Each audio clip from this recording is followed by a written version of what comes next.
మాయమాటలు చెబుతూ BRS party నేతలు పబ్బం గడుపుతున్నారని కామారెడ్డి జిల్లా కాంగ్రెస్ పార్టీ ఉపాధ్యక్షులు గిరెడ్డి మహేందర్ రెడ్డి ఆరోపించారు. బుధవారం ఉదయం ఆయన మాట్లాడుతూ మాజీ మంత్రి హరీష్ రావు కాంగ్రెస్ సర్కార్పై చేసిన ఆరోపణలను ఖండిస్తూ ఆగ్రహం వ్యక్తం చేశారు. బీఆర్ఎస్ ఎమ్మెల్సీ కవిత ఇప్పుడు ఎక్కడ ఉన్నారన్నారు. బీఆర్ఎస్ అధికారంలో ఉండగా సర్పంచ్లకు ఏం చేశారని ప్రశ్నించారు.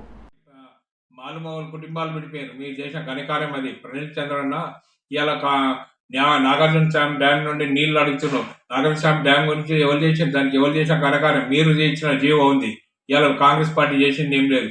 ఆర్ఎస్ సెంట్రల్ గవర్నమెంట్ రాసిన జీవో మీరు ఇవాళ ఏదో మాయమాటలు చెప్పి కాంగ్రెస్ పార్టీ మీద బురద జల్లాలు చూస్తున్నారు. ప్రణీత్ చంద్రన్న గారు ఆ రోజు కూడా మనం సర్పంచ్ల కోసం కొట్లాడుతానికి రమ్మంటే మీరు ఏ ధైర్యం చేసి చెప్పాలి. మా ఎమ్మెల్యే ఇస్తాడు, మా మంత్రి ఉన్నాడు, లక్ష్మారెడ్డి ఇది చేస్తుండే అది చేస్తుండే అని అన్నారు. కానీ కాంగ్రెస్ ప్రభుత్వంలో అట్లా ఉండదు. కాంగ్రెస్ సర్పంచులున్నా ఎమ్మెల్యేలున్నా నిలదీసే రోజులు కాంగ్రెస్ పార్టీలో ప్రతి ఒక్కరికి పక్షాంతం ఉంది. మేఘ చేతులు కట్టుకొని ముడిచేది ఒక ఎమ్మెల్యే కానీ మంత్రికి కూడా ఆ అధికారం నివాస గృహాలకు రానియని రోజులు కేసీఆర్ది ఫామ్ హౌస్ రానియని రోజులు. మీ ఆత్మ పరిశీలన చేసుకోవాలి. ప్రణీల్ అన్న గారు ఈ ఖాళీ మాటలు మాట్లాడేదో మాయ మాటలు మాట్లాడి టీ న్యూస్లో ఇవ్వకనే కాదు చెప్తున్నా. ఇక ముందు కూడా కాంగ్రెస్ పార్టీ మీద అవాకులు జవాకులు పడితే ఎవరు ఊరుకుండేది లేదు. జాగ్రత్తగా మాట్లాడండి కాంగ్రెస్ పార్టీ మీద. రేవంత్ అన్న ఇవాళ 6 గ్యారంటీలకు 5 గ్యారంటీలు ఇవ్వడం జరిగింది. ఇప్పుడు ఎంపీ ఎలక్షన్స్ వస్తున్నాయి. కోడ్ ఉంది. కోడ్ అయిపోయినాక ప్రతి ఒక్కటి ఇస్తారు. మీరు ఎప్పుడు కూడా మాయమాటలు చెప్పి పబ్బం కట్టుకోవాలి. గతంలో అప్పుడు టీఆర్ఎస్ పుట్టింది ఎందుకు? తెలంగాణ ఉద్యమం కోసం పుట్టింది. ఈ రోజు ఏమైంది? తెలంగాణ ఉద్యమం పోయింది, అయిపోయింది. బీఆర్ఎస్ పార్టీ చేసి సంకనాకి పీకారు.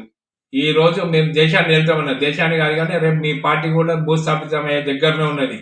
ఎంపీ ఎలక్షన్ తర్వాత జెండా మరుగు టీఆర్ఎస్ జెండా మరుగు పడే రోజులు దగ్గర పడ్డాయి. కాంగ్రెస్ పార్టీ మీ అవాకులు జవాకులు మాట్లాడకన్నా ప్రణీల్ అన్న గారు జాగ్రత్తగా మాట్లాడండి. ఇక ముందు కూడా ఏదన్నా ఉంటే దానికి కౌంటర్ ఇవ్వడం జరుగుతుంది. జై కాంగ్రెస్. రేవంత్ అన్న నాయకత్వం వర్దిల్లాలి, షబ్బీర్ అన్న నాయకత్వం వర్దిల్లాలి, ఎల్లాడి మదన్ అన్న నాయకత్వం వర్దిల్లాలి. ఇక ముందు కూడా కాంగ్రెస్ పార్టీ ప్రజల పార్టీ, ప్రజలు కోరుకునే పార్టీ అధికారంలో ఉన్నది. 5 ఏళ్ళు అధికారంలో ఉంటాం. ప్రతి ఒక్కరికి న్యాయం చేస్తుంది. ఈ రోజు సర్పంచ్ చనిపోవడానికి కారణం ఎవరు? మీ గవర్నమెంట్, టీఆర్ఎస్ గవర్నమెంట్, కేటీఆర్ చనిపోవడానికి కారణం. చనిపోయిన కుటుంబాలకు ఆదుకున్నారా? ఈ రోజు ఒక సర్పంచ్ కుటుంబానికి ఆదుకున్నారా? మనం చందాలు వసూలు చేసి ఇచ్చిన రోజులు నీకు కూడా తెలుసు ప్రణీల్ అన్న.